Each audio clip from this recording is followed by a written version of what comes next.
Hello, मैं doctor राजकुमार बेसरवाल, MBBS MD skin. आज मैं आपसे एक्ने या मुहासे के बारे में बात करना चाहता हूँ।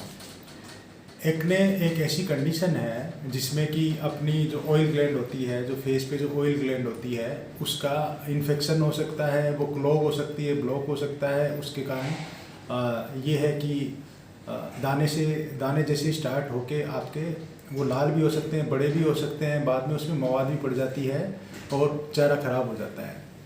जनरली आप एक्ने देखते हैं तो वो टीनेजर्स और जो अर्ली 20 जो होता है 13 साल से लेके और 30 साल तक के लोगों में ही आप ये देख सकते हैं। मेल फीमेल दोनों ही प्रभावित होते हैं इससे। अब इसके एक्ने के या मुहासों के क्या कारण होते हैं, जिसमें जो मुख्य कारण है उसके विषय पे मैं चर्चा करना चाहता हूँ। दूसरी चीज़ मैं चर्चा करना चाहता हूँ कि अधिकांशतः पेशेंट आते हैं, मरीज आते हैं, मुझसे ये पूछते हैं कि हमें क्या नहीं खाना चाहिए जिसके कारण एक्ने होते हैं, तो उसके विषय में मैं चर्चा करूँगा। एक्ने के जो मुख्य कारण है उसमें जैसे सबसे पहला कारण तो हार्मोनल ही हो गया। तो हार्मोनल जैसे ही प्यूबर्टी का टाइम आता है 13 साल के बाद, लड़के लड़कियों अधिकांशतः उनमें जो हार्मोनल चेंजेस आते हैं, जो हार्मोनल सर्ज आता है, उसके कारण उनके जो चेहरे की जो ऑयल ग्लैंड है वो ज़्यादा ऑयल बनाना स्टार्ट कर देती है। तो उसके कारण एक तो एक्ने होता है हार्मोनल में। दूसरा है जो अपना माहवारी के टाइम प्री मेंस्ट्रुअल फ्लेयर बोलते हैं, जिसको माहवारी के टाइम महिलाओं में या लड़कियों में जो एक्ने होते हैं वो हो सकते हैं, बढ़ सकते हैं। तीसरा जो अपनी आती है बर्थ कंट्रोल पिल, उसके कारण भी कभी कभी एक्ने हो जाते हैं। और चौथा प्रेगनेंसी में जो हार्मोन चेंजेस होते हैं उसके कारण भी एक्ने हो सकते हैं। तो पहला कारण हो गया हार्मोनल। दूसरा कारण आनुवंशिक है। अगर आपको आपके माता पिता को कभी एक्ने रहे हैं उस उम्र में, किशोरावस्था में या वयस्क अवस्था में जब आए हो, तो उस टाइम अगर उनको एक्ने रहे हैं तो आपको होने के चांस बहुत ज़्यादा हैं। तीसरा कारण है कि आप कोई ऐसा प्रोडक्ट यूज कर रहे हैं जो कि कोमेडोजेनिक है। कोमेडोजेनिक का मतलब है कि ऐसी कोई क्रीम, ऑयल, मेकअप, ऐसी कोई चीज़ आप यूज करते हो जिससे कोमेडोन बनता है। कोमेडोन मतलब कि ऑयल ग्लैंड ब्लॉक हो जाती है, उसके कारण सफ़ेद या ब्लैक कलर के कोमेडोन कीलें बन जाती हैं। तो अगर कोमेडोजेनिक प्रोडक्ट अपन यूज करते हैं तो उससे भी कील मुहासे होते हैं। तो कोमेडोजेनिक प्रोडक्ट में जैसे एक तो मेकअप हो गया, कुछ तरह के ये क्रीम वाले आइटम हो गए जिसमें ऑयल बेस्ड प्रोडक्ट होते हैं। तीसरा कोमेडोजेनिक प्रोडक्ट होते हैं जो अपने मेडिकल से इस्तेमाल की जाने वाली क्रीम, जिनमें कई बार स्टेरॉइड वगैरह होता है। तो स्टेरॉइड्स, टॉपिकल स्टेरॉइड क्रीम जो होती है वो भी कोमेडोजेनिक होती है। थर्ड चीज़ है, अगर आप ऑयल डायरेक्ट ही अप्लाई कर रहे हो, कभी कोई भी तेल हो, चाहे मस्टर्ड ऑयल हो, चाहे अपना नारियल का तेल हो, तो कोई भी आप अगर ऑयल फेस पे यूज कर रहे हो तो उसके कारण भी आपको एक्ने हो सकता है। थर्ड रीजन आता है सिबोरिक एक्ने, कि आपको बहुत ज़्यादा डेंड्रफ रहता है। डेंड्रफ रहने के कारण अपना जो ये फोरहेड, ये टी जोन बोलते हैं जिसको, इस फोरहेड एरिया में अपने को एक्ने हो सकते हैं, कील हो सकती है, कोमेडोन हो सकते हैं। तो ये बहुत इंपॉर्टेंट है कि हमारे एरियाज में ये होता है कि भाई हमें तेल लगाना सर पे बहुत ज़रूरी है। तो तेल लगाने से आपको एक्ने हो सकते हैं।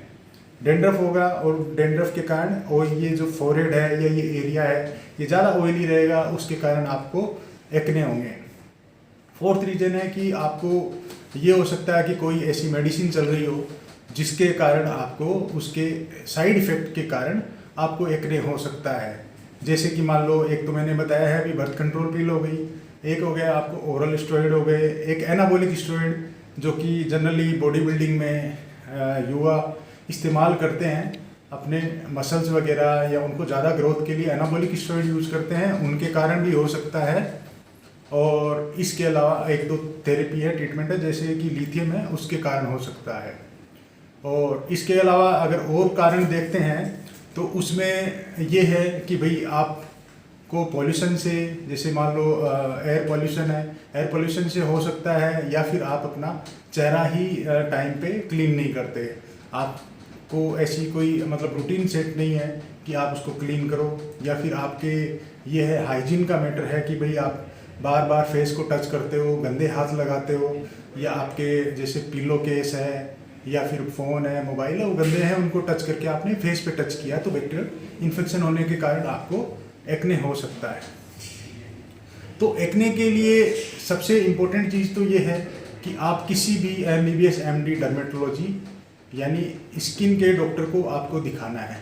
और रूटीन में आपको क्या करना है कि रूटीन आप क्या कर सकते हो जिसके कारण एक्ने से बचा जा सकता है, वो ये चीज़ है कि सैलिसिलिक एसिड बेस्ड कोई भी आप फेस वॉश इस्तेमाल कर सकते हैं, साथ में मॉइस्चराइज़र इस्तेमाल करना है। इसके अलावा कोई भी प्रोडक्ट आप अपने किसी सोशल मीडिया इन्फ्लुएंसर के प्रभाव में आके या कोई मेडिकल वाले भैया से या किसी दोस्त से या किसी से भी इलाज ना लें, हमेशा डॉक्टर से ही परामर्श करके इलाज लें।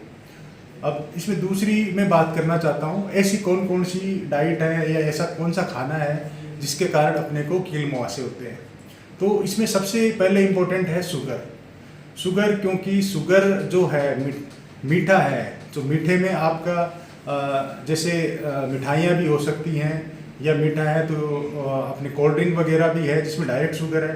तो शुगर क्या करता है, वो डायरेक्ट इंसुलिन के लेवल बढ़ाता है, और इंसुलिन जो है वो एंड्रोजन यानी हार्मोन के लेवल बढ़ाता है, और आपका तेल है वो ज़्यादा, जो ऑयल ग्लैंड है वो ज़्यादा थिक सीबम सिक्रेट करती है, तो उसके कारण आपके एक्ने बढ़ जाते हैं और हो भी सकते हैं।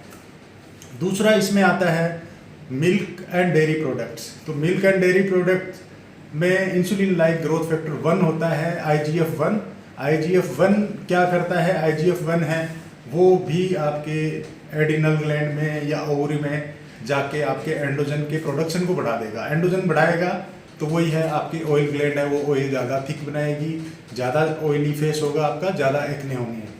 इसी क्रम में जैसे वे प्रोटीन है जो लेते हैं, तो वे प्रोटीन भी जैसे मिल्क से डिराइव होता है, उसमें भी वही इंसुलिन लाइक ग्रोथ फैक्टर 1 होता है, उससे भी कई बार आपको एक्ने होते हैं।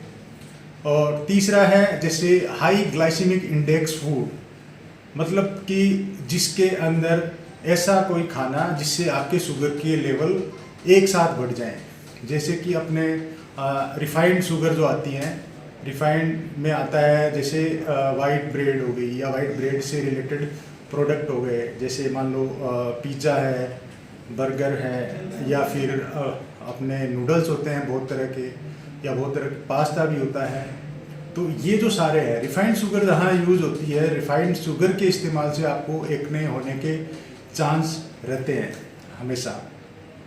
फिर इसमें एक बात आती है फ्राइड जो फूड होता है। तो फ्राइड फूड जैसे आप देखेंगे तो फ्राइड फूड ऑलमोस्ट आप इसको कोरिलेट करेंगे तो उसमें क्या है, एक तो चीज़ ये होती है कि भाई फ्राइड फूड में अपने रिफाइंड शुगर होती है, दूसरा है ऑयल होता है। तो ये क्या करता है, ये बॉडी में ऑक्सीडेटिव स्ट्रेस प्रोड्यूस करता है, इन्फ्लामेशन प्रोड्यूस करता है, उसके कारण इसका चांस रहता है कि ये एक्ने करता है। अदरवाइज ऐसा कोई स्टडी या ऐसा कोई लिंक नहीं है कि भाई फ्राइड फूड से एक्ने होता है, लेकिन क्योंकि ये इन्फ्लामेटरी डाइट हो गई, इन्फ्लामेटरी डाइट है मतलब एक्ने कर सकता है। और लास्ट इसमें जो चीज़ आती है, कुछ ओमेगा 6 फैटी एसिड वाले जो फूड है, जैसे कि कॉर्नफ्लेक्स है या सोया फूड है, तो वो भी एक्ने कर सकते हैं, क्योंकि वो भी इन्फ्लामेशन प्रोड्यूस करके आपको एक्ने कर सकता है। तो इस तरह से ये होता है। ये एक्ने के बारे में मैंने आपको जो मोटा मोटा है वो बता दिया है, किस तरह से बचाव रखें। बहुत इम्पोर्टेंट चीज़ जो मैं आपको बताना चाहता हूँ, जैसे मैंने जो यहाँ देखा है कि किसी भी तरह का आप ट्रीटमेंट ले रहे हो, सब कुछ कर रहे हो, लेकिन आप हेयर ऑयल लगाना बंद नहीं कर रहे। हेयर ऑयल या तो हेयर में आप लगा रहे हो या फेस पे आप लगा रहे हो, या फिर आप हेयर ऑयल ओवरनाइट रख के उसको आप दूसरे दिन शैम्पू कर रहे हो। उससे क्या प्रॉब्लम होती है, वो हेयर ऑयल है वो आपके एक तो डेंड्रफ प्रोड्यूस करता है, क्योंकि जो डेंड्रफ जिस फंगस के कारण होता है वो ऑयल पे फीड करता है, तो बहुत ज़्यादा डेंड्रफ हो जाएगा। वो डेंड्रफ आपके नीचे ट्रिकल होके फोरहेड पे या फेस पे आता है, या वो ऑयल भी आता है, तो उसके कारण क्या होता है, अपने जो पोर है, ऑयल ग्लैंड है, वो ब्लॉक हो जाती है और आपको बहुत ज़्यादा एक्ने हो जाते हैं। तो इसलिए ऑयल अवॉइड करना है। ऑयल के बारे में भ्रांति ये लोग कहते हैं कि भाई हमारे बाल झड़ जाएंगे सर, बाल कम हो जाएंगे, ऑयल नहीं लगाया, तो ऐसा कुछ नहीं होता। ऐसा कोई ऑयल नहीं है जिससे बाल आते हैं, ऐसा कोई ऑयल नहीं है जिससे बाल जाते हैं। आपको डेंड्रफ हो रहा है, उससे बाल झड़ सकते हैं। आपको डेंड्रफ या ऑयली स्किन हो रही है, उससे आपके एक्ने हो जाएंगे तो आपको फेस और बालों में प्रॉब्लम ज़रूर होना स्टार्ट हो जाएगी। लेकिन ऐसा कोई ऑयल नहीं है जिससे आपको लगे कि भाई इससे मेरे बाल ग्रो होंगे, ग्रो नहीं होते। हेयर ऑयल हमेशा लेंथ के लिए होता है, बालों की लेंथ जो होती है उसके लिए होता है। उसको भी आप कभी अप्लाई करना चाहो तो शैम्पू से आधा पौन घंटा पहले आप हेयर ऑयल, कोकोनट ऑयल लगा सकते हैं और उसको बाद में शैम्पू से वॉश कर सकते हैं। तो ये कुछ महत्वपूर्ण जानकारियाँ मैं देना चाहता था। धन्यवाद।